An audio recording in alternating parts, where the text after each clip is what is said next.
ನಮಸ್ಕಾರ, ಧ್ವನಿ ಸಮಾಚಾರಕ್ಕೆ ಸ್ವಾಗತ. ನಾನು ಶರತ್ ಬೇಕೂರ್. ಮೊದಲಿಗೆ ಇವತ್ತಿನ ಮುಖ್ಯಾಂಶಗಳು. ಭಾರತದ ಚಂದ್ರಯಾನ 3 ದಕ್ಷಿಣ ಆಫ್ರಿಕಾದ ಅನಿವಾಸಿ ಭಾರತೀಯರ ಉತ್ಸಾಹ ಕಂಡು ಬೆರಗಾದ ಮೋದಿ. ಚಂದ್ರಯಾನ 3 ಚಂದ್ರನನ್ನು ಸ್ಪರ್ಶಿಸಿದ ಜಾಗ, ಲ್ಯಾಂಡಿಂಗ್ ಬಳಿಕ ಸೆರೆ ಹಿಡಿದ ಮೊದಲ ಚಿತ್ರ ಬಿಡುಗಡೆ. ಚಂದ್ರಯಾನ 3 ಯಶಸ್ಸಿನ ಹಿಂದೆ ಬೆಳಗಾವಿಯ 2 ವಿಜ್ಞಾನಿಗಳು ಮತ್ತು ಉಡುಪಿಯ ಭೌತವಿಜ್ಞಾನಿ. ನಿರ್ಮಾಣ ಹಂತದಲ್ಲಿರುವ ರೈಲ್ವೆ ಸೇತುವೆ ಕುಸಿತ, ಸಾವಿನ ಸಂಖ್ಯೆ 22ಕ್ಕೆ. ಕುಂಬಳೆ ವಿವಿಧ ಅಪರಾಧ ಕೃತ್ಯಗಳ ಆರೋಪಿ ಸೆರೆ. ಪುತ್ತೂರು ವಿಡಿಯೋ ಮಾಡಿ ಆತ್ಮಹತ್ಯೆಗೆ ಯತ್ನಿಸಿದ ಯುವಕ.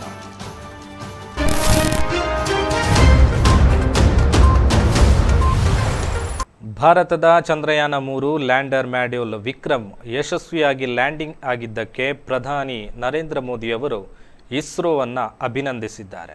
ದಕ್ಷಿಣ ಆಫ್ರಿಕಾದ ಜೋಹಾನ್ಸ್ಬರ್ಗ್ನಲ್ಲಿರುವ ಹೋಟೆಲ್ನಲ್ಲಿ ನೆರೆದಿದ್ದ ಅನಿವಾಸಿ ಭಾರತೀಯರನ್ನು ಪ್ರಧಾನಿ ಮೋದಿ ಭೇಟಿ ಮಾಡಿದರು. ಸಂತೋಷವನ್ನು ವ್ಯಕ್ತಪಡಿಸಿದ ಪ್ರಧಾನಿ ಮೋದಿ, ಬಾಹ್ಯಾಕಾಶದ ಕ್ಷೇತ್ರದಲ್ಲಿ ಭಾರತದ ಸಾಧನೆ, ದಕ್ಷಿಣ ಆಫ್ರಿಕಾದಲ್ಲಿರುವ ನಮ್ಮ ಅನಿವಾಸಿ ಭಾರತೀಯರ ಉತ್ಸಾಹವು ನಿಜವಾಗಿಯೂ ಹೃದಯ ಸ್ಪರ್ಶಿಯಾಗಿದೆ ಎಂದು ಹೇಳಿದರು.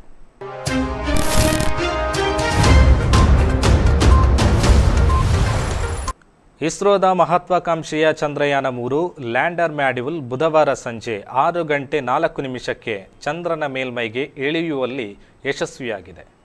ಚಂದ್ರನ ಅಜ್ಞಾತ ಪ್ರದೇಶವಾದ ದಕ್ಷಿಣ ಧ್ರುವವನ್ನು ತಲುಪಿದ ಮೊದಲ ದೇಶವಾಗಿ ಭಾರತ ಹೊರಹೊಮ್ಮುವ ಮೂಲಕ ಕೋಟ್ಯಾಂತರ ಭಾರತೀಯರ ಕನಸು ನನಸಾಗಿದೆ. ಮುಂದಿನ 14 ದಿನಗಳವರೆಗೆ ಚಂದ್ರನ ಅಂಗಳದಲ್ಲಿ ವಿಕ್ರಮ್ ಲ್ಯಾಂಡರ್ನಲ್ಲಿರುವ ಪ್ರಜ್ಞಾನ್ ಮಾಡ್ಯೂಲ್ ಚಂದ್ರನ ಅಂಗಳವನ್ನು ಅನ್ವೇಷಣೆ ಮಾಡಲಿದೆ. ಚಂದ್ರನ ನೌಕೆ ಸಾಫ್ಟ್ ಆಗಿ ಲ್ಯಾಂಡ್ ಆದ ಬಳಿಕ ಇಸ್ರೋ ಚಂದ್ರನ ಮೊದಲ ಚಿತ್ರವನ್ನು ಬಿಡುಗಡೆ ಮಾಡಿದೆ. ದಕ್ಷಿಣ ಧ್ರುವವನ್ನು ವಿಕ್ರಮ್ ಲ್ಯಾಂಡರ್ ಸ್ಪರ್ಶಿಸಿದ ಬಳಿಕ ಸೆರೆ ಹಿಡಿದ ಮೊದಲ ಚಿತ್ರ ಇದಾಗಿದೆ.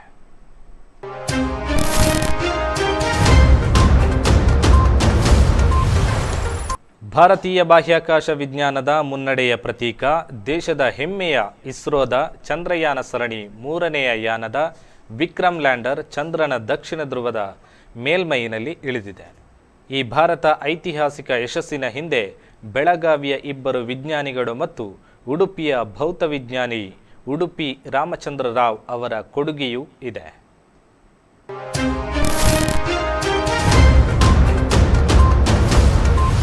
ಮಿಜೋರಾಂನಲ್ಲಿ ನಿರ್ಮಾಣ ಹಂತದಲ್ಲಿದ್ದ ರೈಲ್ವೆ ಸೇತುವೆ ಕುಸಿದ ಪರಿಣಾಮ ಮೃತಪಟ್ಟವರ ಸಂಖ್ಯೆ 22ಕ್ಕೆ ಏರಿದೆ. 9 ಮಂದಿಯನ್ನು ರಕ್ಷಿಸಲಾಗಿದೆ ಎಂದು ರೈಲ್ವೆ ಅಧಿಕಾರಿಗಳು ಮಾಹಿತಿ ನೀಡಿದ್ದಾರೆ. ಬೆಳಗ್ಗೆ 11 ಗಂಟೆಗೆ ಸುಮಾರಿಗೆ ಅಪಘಾತ ಸಂಭವಿಸಿದೆ.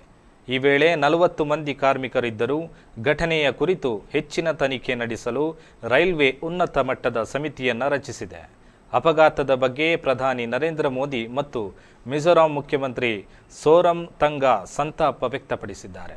ಅಪಘಾತದಲ್ಲಿ ಮೃತಪಟ್ಟವರ ಕುಟುಂಬಗಳಿಗೆ ತಲಾ 2 ಲಕ್ಷ ರೂಪಾಯಿ ಹಾಗೂ ಗಾಯಾಳುಗಳಿಗೆ ತಲಾ 50,000 ರೂಪಾಯಿ ಪರಿಹಾರವನ್ನು ಪ್ರಧಾನಿ ಘೋಷಿಸಿದ್ದಾರೆ.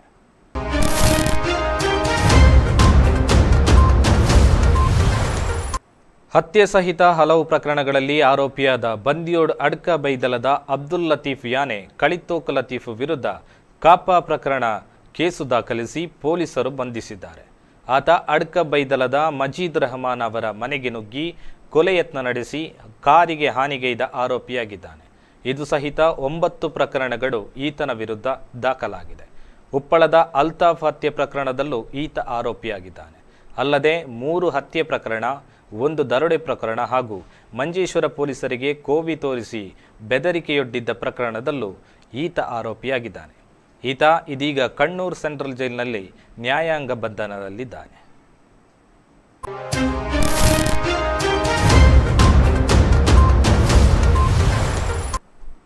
ಕಾಪು ಉದ್ಯಾವರ ಬೊಳ್ಜೆ ನಿವಾಸಿ ಅನಿತಾ ಡಿ ಸಿಲ್ವಾ ಅವರ ಮನೆಯಲ್ಲಿ ಚಿನ್ನಾಭರಣ ದೋಚಿ ಪರಾರಿಯಾಗಿದ್ದ ಕಳ್ಳನನ್ನು ಕಾಪು ಪೊಲೀಸರು ಬಂಧಿಸಿದ್ದಾರೆ.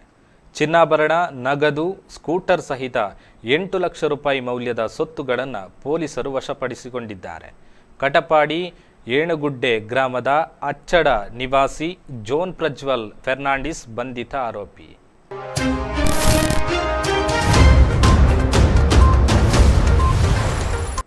ಮಂಗಳೂರು ನಗರದಲ್ಲಿ ದ್ವಿಚಕ್ರ ವಾಹನಗಳನ್ನು ಕಳವು ಮಾಡುತ್ತಿದ್ದ ಆರೋಪಿಯನ್ನು ಪೊಲೀಸರು ಬಂಧಿಸಿದ್ದಾರೆ. ತೊಕ್ಕೋಟು ಕಾಪಿಕಾಡ್ 1ನೇ ಕ್ರಾಸ್ ನಿವಾಸಿ ಶನೀಜ್ ಬಂಧಿತ ಆರೋಪಿ. ನಗರದ ಕದ್ರಿ ಠಾಣೆ ವ್ಯಾಪ್ತಿಯಲ್ಲಿ ಕಂಕನಾಡಿ ಮತ್ತು ಬೆಂದರ್ವೆಲ್ ಪ್ರದೇಶಗಳಲ್ಲಿ ಕಳವಾಗಿದ್ದ ದ್ವಿಚಕ್ರ ವಾಹನಗಳ ಪತ್ತೆ ಬಗ್ಗೆ ಕಾರ್ಯಾಚರಣೆ ಕೈಗೆತ್ತಿಕೊಂಡಿದ್ದ ಪೊಲೀಸರು ಆರೋಪಿಯನ್ನು ಬಂಧಿಸುವಲ್ಲಿ ಯಶಸ್ವಿಯಾಗಿದ್ದಾರೆ.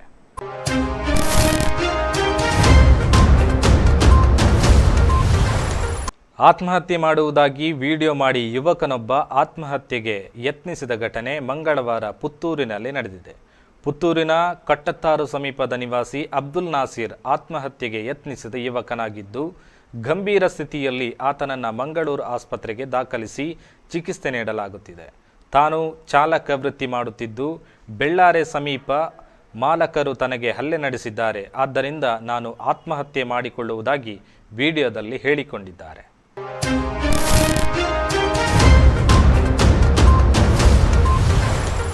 ಮನೆ ಸಮೀಪ ಶೆಡ್ಡಿನಲ್ಲಿ ಶೇಖರಿಸಿದ್ದ ಸುಮಾರು 11,713 ಪ್ಯಾಕೆಟ್ ನಿಷೇಧಿತ ತಂಬಾಕು ಉತ್ಪನ್ನಗಳನ್ನು ಮಂಜೇಶ್ವರ ಪೊಲೀಸರು ವಶಪಡಿಸಿ ಆರೋಪಿಯನ್ನು ಬಂಧಿಸಿದ್ದಾರೆ.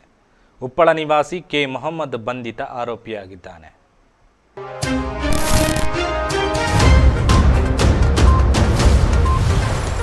ಮಂಜೇಶ್ವರ ಹೊಸಂಗಡಿಪೇಟೆಯಲ್ಲಿ ಹಲವಾರು ವರ್ಷಗಳಿಂದ ಆಟೋ ಚಾಲಕರು ಆಟೋಗಳನ್ನು ಸ್ಟ್ಯಾಂಡ್ನಲ್ಲಿ ಇಟ್ಟು ಬಾಡಿಗೆ ನಡೆಸುತ್ತಿದ್ದಾರೆ. ಇತ್ತೀಚೆಗೆ ಪ್ರಾರಂಭಗೊಂಡ ರಾಷ್ಟ್ರೀಯ ಹೆದ್ದಾರಿ ನಿರ್ಮಾಣದಿಂದ ಆಟೋ ಕಾರ್ಮಿಕರಿಗೆ ಆಟೋ ಸ್ಟ್ಯಾಂಡ್ ಇಲ್ಲದೆ ಬಾಡಿಗೆ ನಡೆಸಲು ತುಂಬ ತೊಂದರೆಯಾಗುತ್ತಿದೆ. ಅಲ್ಲದೆ ನಿರಂತರ ವಾಹನ ಸಂಚಾರ ಮೊಟಕುಗೊಳ್ಳುವ ಬಗ್ಗೆ ಪಂಚಾಯತ್ ಅಧ್ಯಕ್ಷರು ಹಾಗೂ ಊರಂಗಳ್ ಲೇಬಲ್ ಸೊಸೈಟಿಯವರೊಂದಿಗೆ BMS ಪದಾಧಿಕಾರಿಗಳು ಚರ್ಚಿಸಿದರು.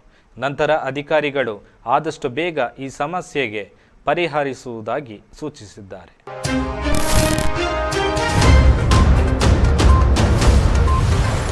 ಮಂಜೇಶ್ವರದ ವಿವಿಧ ಕಡೆಗಳಲ್ಲಿ ಓಣಂ ಹಬ್ಬ ಆಚರಿಸಲಾಯಿತು. ವರ್ಕಾಡಿ ಗ್ರಾಮ ಪಂಚಾಯತಿನಲ್ಲಿ ಇಂದು ಓಣಂ ಹಬ್ಬ ಆಚರಿಸಲಾಯಿತು. ವಿವಿಧ ಕಾರ್ಯಕ್ರಮಗಳೊಂದಿಗೆ ವಿಜೃಂಭಣೆಯಿಂದ ಜರುಗಿತು. ಈ ಸಂದರ್ಭ ವರ್ಕಾಡಿ ಗ್ರಾಮ ಪಂಚಾಯತಿನ ಅಧಿಕಾರಿಗಳು ಮತ್ತು ಸದಸ್ಯರ ಒಟ್ಟುಗೂಡುವಿಕೆಯಲ್ಲಿ ನಡೆದು ಓಣಂ ಸದ್ಯದೊಂದಿಗೆ ಕಾರ್ಯಕ್ರಮ ಸಂಪನ್ನಗೊಂಡಿತು.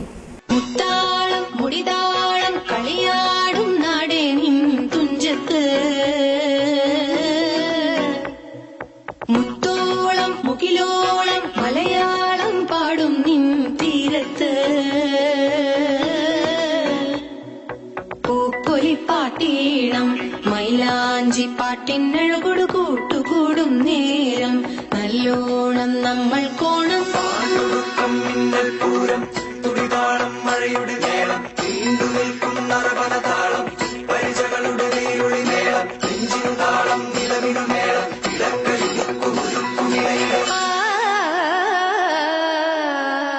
മുത്താളം മുടിതാളം കളിയാടും നാടേ നിൻ തുഞ്ചത്ത് മുത്തോളം മുകിലോളം മലയാളം പാടും നിൻ തീരത്ത്. ಬ್ಯಾಂಕ್ ಆಫ್ ಬರೋಡಾ ಮಂಜೇಶ್ವರ ಶಾಖೆಯಲ್ಲಿ ಓಣಂ ಹಬ್ಬ ಆಚರಿಸಲಾಯಿತು.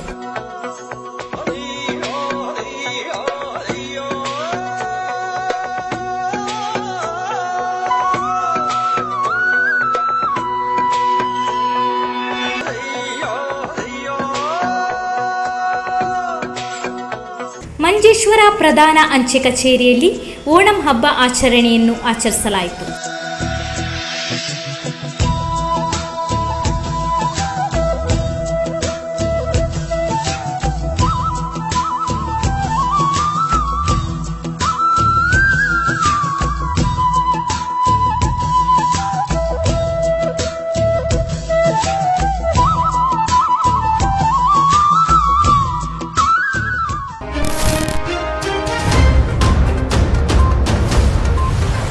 ಎಲ್ಲವೂ ನಂಬಿಕೆಯಲ್ಲವೇ?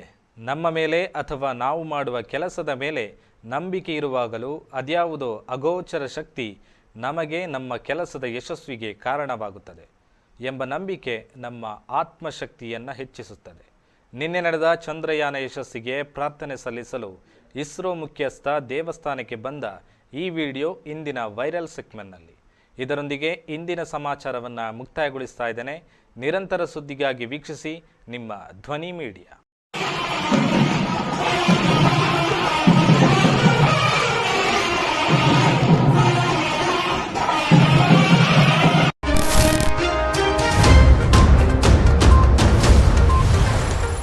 ನಿಮ್ಮ ನೆಚ್ಚಿನ ಧ್ವನಿ ಮೀಡಿಯಾ ಆ್ಯಪ್ ಇದೀಗ ಗೂಗಲ್ ಪ್ಲೇಸ್ಟೋರ್ನಲ್ಲಿ ಲಭ್ಯವಿದೆ. ಗೂಗಲ್ ಪ್ಲೇಸ್ಟೋರಿಗೆ ಹೋಗಿ ಧ್ವನಿ ಮೀಡಿಯಾ ಅಂತ ಟೈಪ್ ಮಾಡಿ ಉಚಿತವಾಗಿ ಡೌನ್ಲೋಡ್ ಮಾಡಿಕೊಳ್ಳಿ. ನಿಮ್ಮ ನೆಚ್ಚಿನ ಎಲ್ಲ ಕಾರ್ಯಕ್ರಮಗಳನ್ನು ತಪ್ಪದೇ ವೀಕ್ಷಿಸಿ. ಯೂಟ್ಯೂಬ್ನಲ್ಲಿ ಧ್ವನಿ ಮೀಡಿಯಾ ಅಂತ ಟೈಪ್ ಮಾಡಿ ಸಬ್ಸ್ಕ್ರೈಬ್ ಮಾಡಿಕೊಳ್ಳಿ. ಧ್ವನಿ ಮೀಡಿಯಾವನ್ನ ಫೇಸ್ಬುಕ್, ಇನ್ಸ್ಟಾಗ್ರಾಮ್ ಹಾಗೂ ಟ್ವಿಟರ್ಗಳಲ್ಲೂ ವೀಕ್ಷಿಸಬಹುದಾಗಿದೆ. ಧ್ವನಿ ಮೀಡಿಯಾ, ನಿಮ್ಮ ಧ್ವನಿಗೆ ನಮ್ಮ ಧ್ವನಿ.